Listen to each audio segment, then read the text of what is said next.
Dr. Ferris. Good to meet you, sir. I'm going to be performing an assessment on your spine today, basically from your hairline down to about your belt line. Is it alright if I expose any skin necessary? Mm-hmm. Great. If I can just get you to start off by taking your shirt off. And then have a seat here on this table.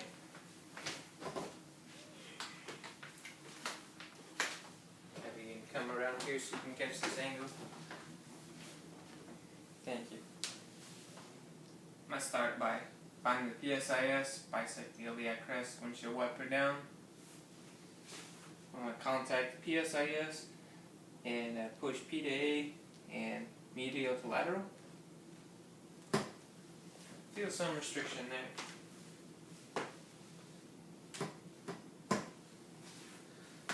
We're actually going to assess that fluid right now. If you'll just lay down, face down right here.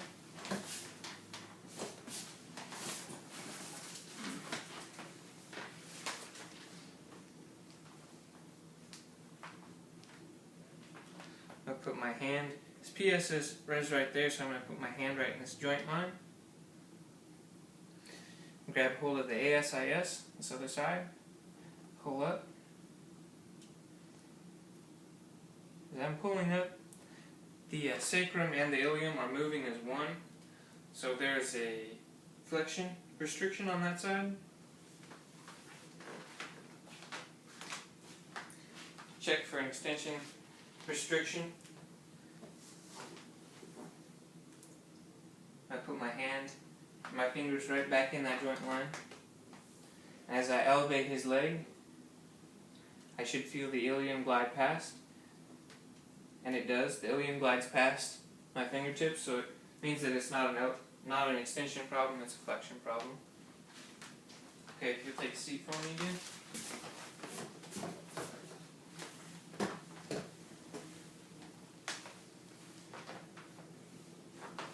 Continue up here.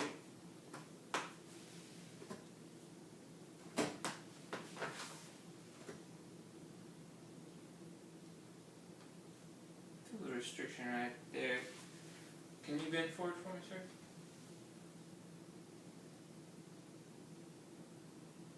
It's not opening up. The two spinous processes are not opening up as he flexes forward. Now, further evaluate this. So would you mind crossing your arms for me? With my thumb on the vertebra in question, on the spinous process in question,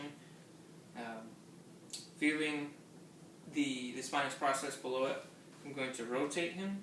As I rotate him, I'm going to push in and I'm checking for rotation. And it feels like it rotates pretty well.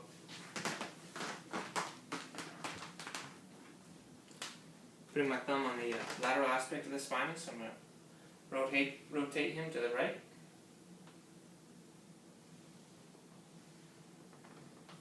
And I don't feel it rotate.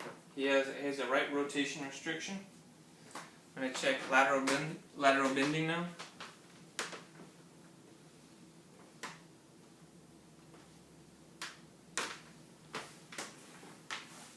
Feels somewhat restricted. I'm going to compare it to the other side though. Yeah, it's definitely restricted in right lateral bending as well. So in Gonstead listing, that would be a PRS. I'm going to continue up.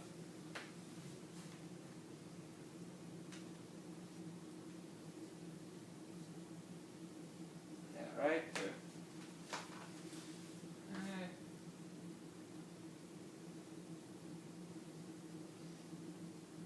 His spine.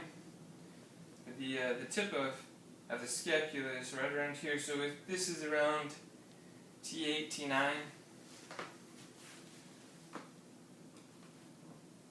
I think it looks like it's about T9 here. Would you mind flexing forward for me, sir? And again, it does not open up. Okay, would you cross your arms for me? As I manually rotate him to the left, I'm going to spring through, and it's definitely restricted. Pair. And those two spinous processes separate quite easily in right rotation. So right now it is a PL listing. I'm going to check for lateral bending.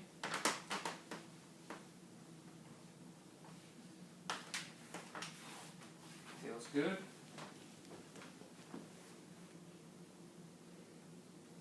It feels good on both lateral bending directions. So that would be a straight PL.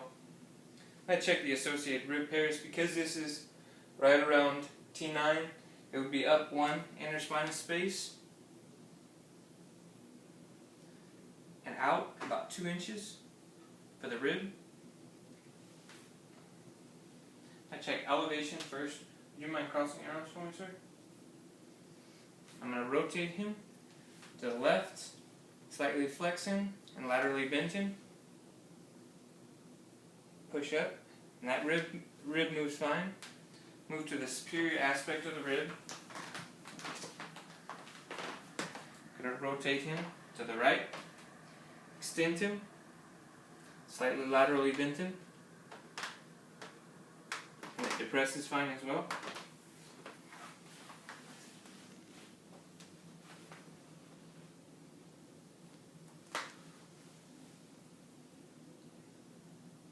Okay. So up 1 interspinous process, about 2 inches over. Puts me on the other rib. I'm going to rotate him. I'll check for depression first. Rotating towards me. Slightly extend him. And slightly laterally bend him. And it depresses. Moving to the inferior aspect of that rib. Rotate him to the right. Elevate him. Now I can check for elevation of that rib. And it elevates. So I'm going to say that this subluxation is vertebral and not rib associated. Continue my scan.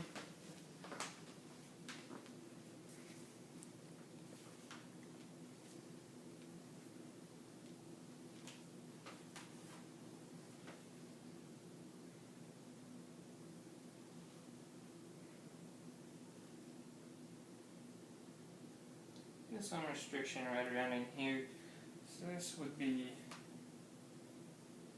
around the T3, C3, C4 region.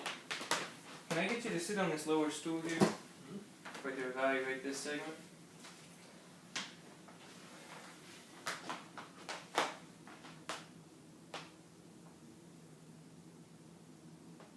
Yeah.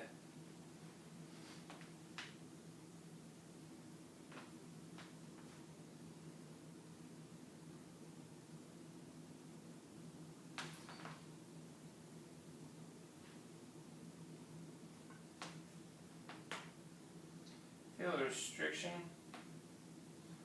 to the left on that segment, that T3, T4 segment. Left lateral bending.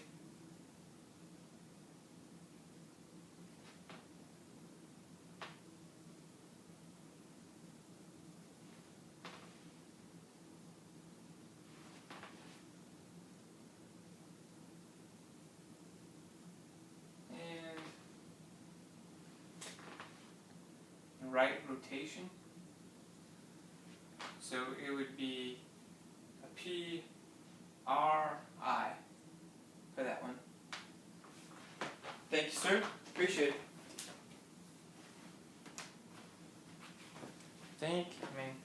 Did you catch anything?